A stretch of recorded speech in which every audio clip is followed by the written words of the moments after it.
Let's play some hockey.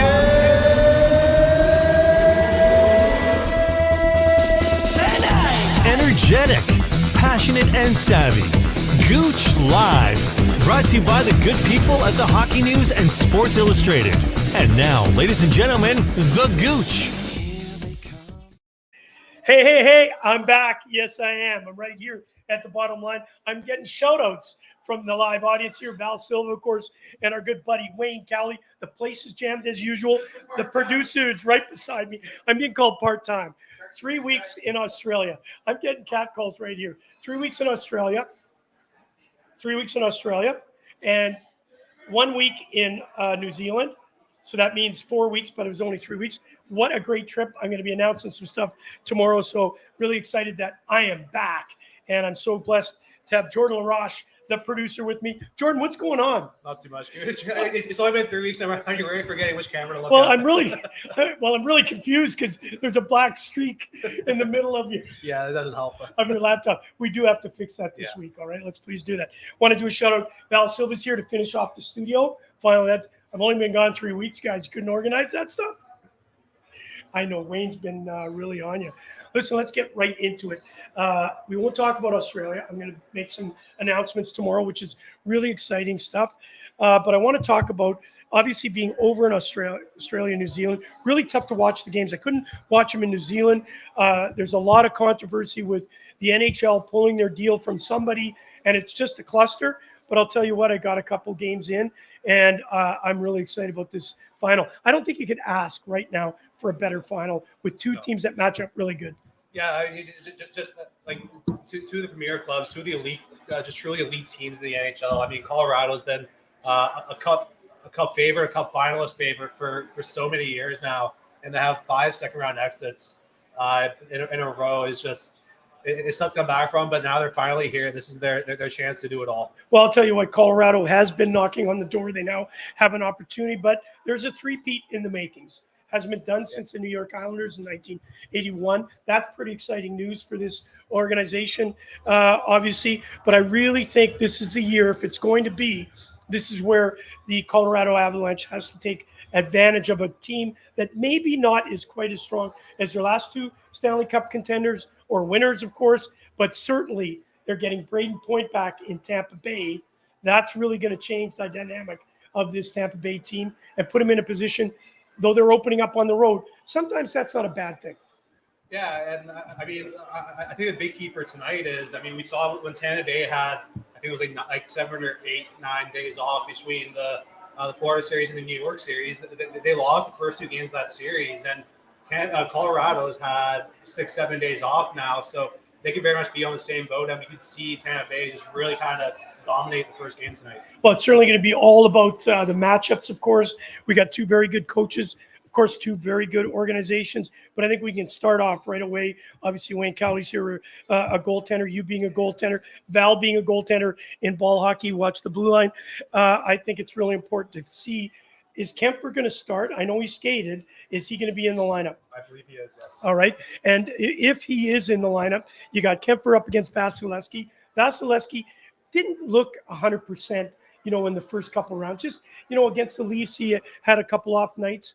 What do you think of Vasilevsky, what he's done so far, getting this team into a position to win the Stanley Cup again? I mean, I said it earlier, Vasilevsky is the most clutch goaltender in the NHL, and I think he just needs some time to kind of get back in that playoff rhythm. I don't think he was bad by any means in that series against Toronto or Florida. Granted, in that game 4 against Florida, he made 49 saves to win it. So, like I said earlier, he was a .77 goals against average, a .960 save percentage, and 6 shutouts in elimination games since 2020.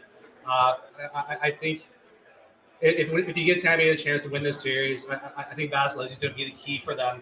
And I think he's going to take over. Well, the key there, too, is Colorado has generated over 40 shots per game, 4.6 games per game, goals per game. So that really makes a very big challenge for this defensive crew. I apologize. I don't know. Is Hedman in or out? He's in. All right, so that certainly helps the Tampa Bay Lightning when we're looking on the back end. But Vasilevsky, I think, as you've mentioned, too, is going to be key to the series and what goes on in the net for the Colorado Avalanche. I think they match up offensively very similar. I think defensively, other than Makar, I think the defense from the Tampa Bay Lightning also matches up pretty good. It's a very different decor, though. I mean, Tampa Bay, if you look at Victor Hedman, Ryan McDonough, they're all big physical defensemen. You look at Colorado, a lot of them are small, speedy kind of guys. I mean, you got Samuel Girard, who's got wheels. Eric Johnson, who's getting a little old in the tooth now, but he's still playing well. Bowen Byram has really kind of coming together and is a true top 4 D-man in the NHL now. Just remarkable throughout the playoffs. So I do think this Colorado Avalanche decor is very good, but Tampa Bay is better. And look at the opponents Colorado's had throughout the playoffs. I don't think any of them have had a decor like Tampa Bay or a goaltender like Tampa Bay. Or a checking line, which they're going to come up to, of course, Anthony Cirello, Brandon Hagel, and, of course, Alex Killorn. And we can't forget, I know I keep talking about him. I'm so happy that Nick Paul has really come to the light now. He's one of those players, those clutch players that you need in the playoffs. But when you look at this shutdown line that they've got, again, Cirelli, Hagel, and Killorn, do you think they can shut down McKinnon and the boys?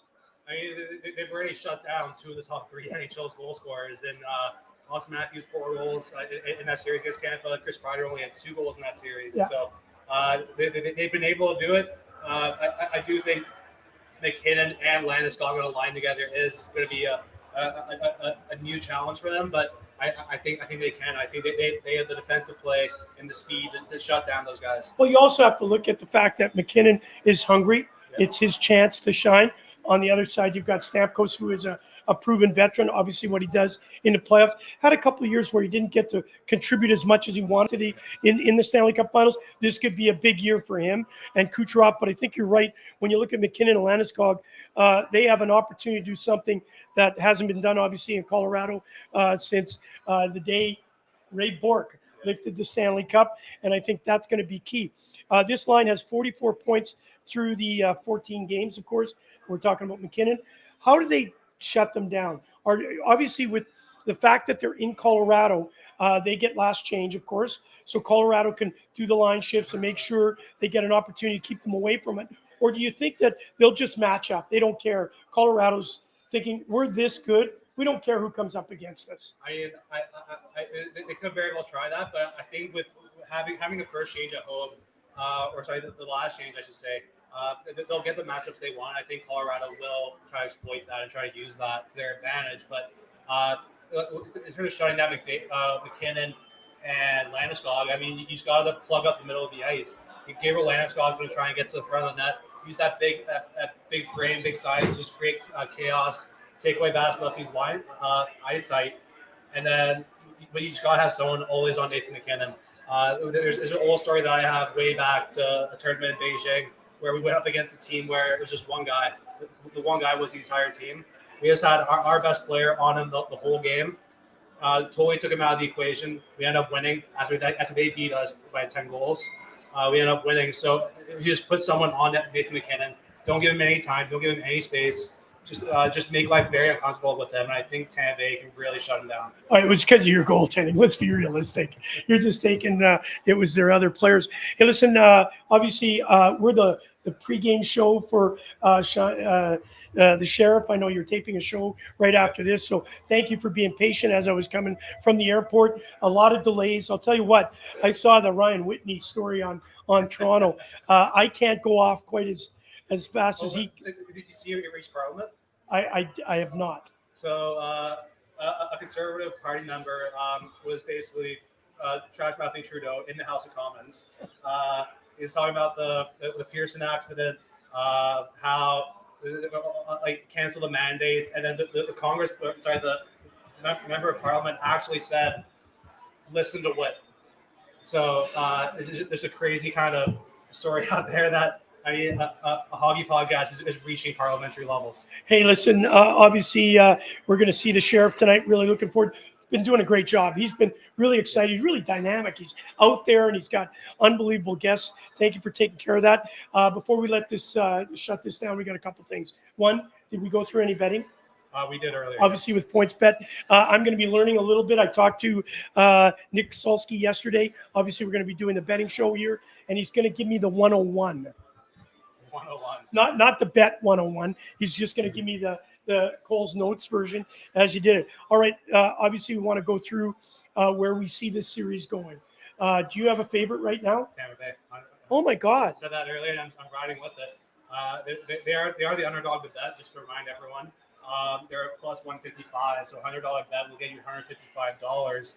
Whereas the Colorado Avalanche, $100 bet's probably only going to get you around $20. So if you're thinking Tampa Bay, bet Tampa Bay. Cheap plug for PointsBet. Hey, listen, Val's throwing in his 2 cents. Very good comment. Tampa will be playing playoff game number 66 since 2019. Does that mean they may be a little tired out? No. They want it. They've shown it all playoffs that they want it more than anyone else. And I think now that they're here, there's no excuses now. They're just going to give it their all. All right, you're going to hear it first right here by the Gouche. My prediction is 1A, 1B. 1A, I want Nick Paul to win a Stanley Cup. He's well-deserved in it. But I just think this is the year Joe Sakic has got everybody working in the direction he wants them to work. He's done a great job managing this club. And I think right now we look at guys like Cale Makar, that youthfulness, that the only thing that I could say about Cale Makar, because you talked about the bigger defense, he loves to get into the play a lot. Yeah. I think he's going to get pounded. I think he's going to get hit a lot more than he's seen in any of these series. I think McKinnon, they're going to, as you say, they're going to have to tackle, stopping him. So I really believe this series is going to be about the physicality. Who can withstand the injuries? Hopefully there are no more. Obviously, Nazem Kadri will not return from what I understood. So actually, he has been skating. He hasn't been holding a stick or anything, just out on his skates. Broken thumb, bud. Yeah, same with Andrew Cogliano. They're hoping they can return. There's a small chance that the series goes long enough they will. So we'll see. Well, this series going 6 or 7. There's no question. 100%. I can't see anybody walking through this. Do you think that the opportunity is now Colorado's? They need to win this because next year, obviously, there's going to be a lot of cap space issues. They're going to have to sign a bunch of guys. I believe it's going to be the Colorado year. So I know everybody's going to be upset. Nick Paul, I hope you're not watching. I believe that Colorado, because they've got home ice advantage, it's going to go 6 or 7. I think the Colorado wins this in 6 or 7. Okay. Speedo? No. I think the way Tampa Bay has been playing the playoffs, they take away the middle of the ice, and that's what Colorado loves to do. Cale Makar, Nathan McKinnon love burning the outside edge and trying to get to the middle of the net, but I don't think they'll be able to do that against Tampa Bay. I think if you watch Tampa Bay, they just totally collapse in the net. It's suffocating. They don't give up a lot of chances, so I do think Tampa Bay is going to win the series in 6. The producer, we'll see if he's right or I'm right. I'm only going with the Colorado Avalanche because every time I pick a winner, it's the other team. So let's see how that turns out. Jordan, great job. Thank you for taking care of me while I was away. All right, listen, we know that tomorrow I'll be making an announcement on the Ice Hockey Classic. We'll be doing the Ice Hockey 3s. We're going to be going to a bunch of cities, which I'll confirm tomorrow, of course, to all the Australians. I put it out there, and I'll tell you what, I got well over 150 people email me, text me for tickets. They've gone on the front line of the tickets, and I'll tell you what, it has been absolutely incredible, this response we've got. We'll be going down to obviously New Zealand, Australia in October. Please check it out tomorrow. You will see me making the announcement 9 a.m. Sydney time, 8 o'clock right here at the Bottom Line. On behalf of the producer, Jordan LaRoche, Val Silva, and of course the Gouche and Wayne Kelly at the Bottom Line, I want to thank you and of course thank the Hockey News for taking care of us all the time I was away. Good night. You've been listening to Gouche Live with your host, Kerry Goulet, better known as The Gouche, brought to you by the Hockey News and Sports Illustrated.